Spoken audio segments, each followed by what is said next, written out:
Olá pessoal, boa tarde. Aqui quem está falando é o professor Tiago Falcão. Sou, para quem não me conhece, sou formado em Letras, Português e Inglês pela Universidade Católica de Pernambuco. Também sou pós-graduando em Tradução pela Universidade Estácio de Sá. E aí eu vim hoje para falar a respeito de um assunto que me chamou bastante atenção esses últimos dias. É sobre o eu lírico. Se não ouviu falar, vai ter a oportunidade de entender um pouquinho a respeito desse eu lírico a partir de agora comigo. Então, por que eu estou trazendo esse assunto e essa questão para ser tratada e discutir aqui com vocês a respeito disso? Na última semana eu participei de uma formação de professores da rede municipal e percebi que ao trazer essa temática do eu lírico, algumas opiniões que apareceram ou definições que apareceram eram ou incompletas ou de alguma forma incorretas. E pensei o seguinte: se professores que estão em formação têm dificuldade para definir ou tratar essa questão, imagine então os nossos alunos do ensino fundamental e do ensino médio, e outras pessoas que são amantes da literatura, por exemplo. Teriam dificuldade também de compreender isso. E aí, esse termo é o que nós em tradução chamaríamos de um termo técnico, o eu lírico. E como termo técnico, ele é específico de uma área, e essa área é a área literária, é a literatura. E para ajudar a gente a discutir um pouco a respeito dessa questão, desse assunto, eu vou fazer a leitura de uma poesia de Cecília Meirelles, um trecho pequeno, curto, para nos ajudar a refletir a respeito do que é esse eu lírico. E aí Cecília Meirelles diz o seguinte: quando o meu rosto contemplo, o espelho se despedaça, por ver como passa o tempo e o meu desgosto não passa.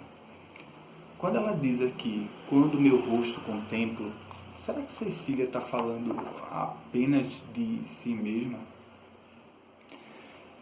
E aí a primeira discussão que se tem é exatamente isso. Quando o poeta ele se coloca, o poeta ou o escritor, o autor da obra, ele se coloca em sua poesia, no seu texto, esse eu, esse pronome pessoal eu, nunca quer dizer a respeito do próprio autor. Por que isso? Porque esse eu lírico, ele é uma representação muito maior, está acima do próprio autor ou do personagem que é criado para colocar certas questões. Por que isso? E aí eu volto aqui para o que Cecília fala para a gente. Quando eu me contemplo no espelho, quando meu rosto contemplo, o espelho se despedaça, por ver como passa o tempo e meu desgosto não passa. Esse sentimento de se olhar no espelho, de refletir a respeito da vida e a respeito de determinados sentimentos, não é um sentimento que diga respeito único e exclusivamente a Cecília Meirelles, nem ao personagem que seja criado para falar a respeito disso. Então, o ato de refletir, de pensar a respeito de certos sentimentos e que causam desgosto, vão além de Cecília e além do personagem. Isso é um sentimento humano, refletir a respeito de certas coisas. Esse ato de olhar no espelho é uma figura literária para reflexão a respeito dos próprios sentimentos, e sentimentos esses que provocam desgosto.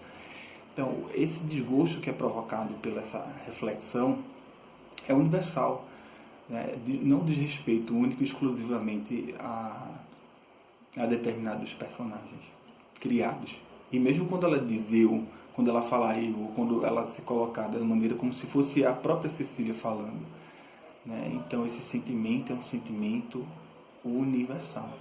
Então, inclusive a complexidade da obra literária se dá exatamente pelo entendimento, dessa complexidade.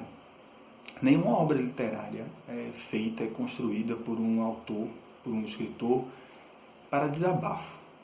Os grandes escritores, aqueles de grande relevância, os clássicos da literatura universal, os grandes escritores brasileiros, eles não usam o espaço literário para fazer um desabafo a respeito dos seus próprios sentimentos e a respeito de suas vidas.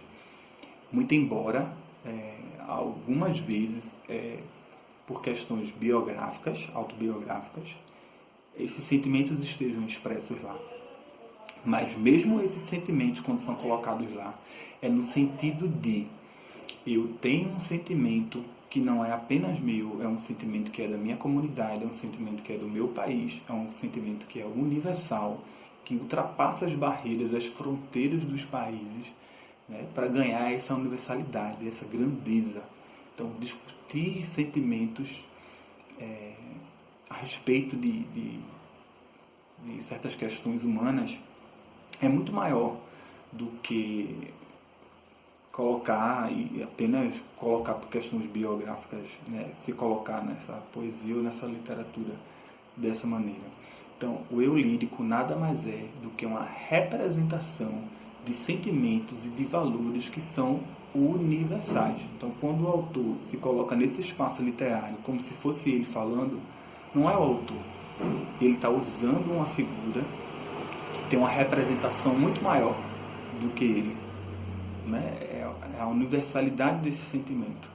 E a obra literária, inclusive, ela ganha complexidade, ganha consistência à medida que ela trata de angústias e sentimentos, né?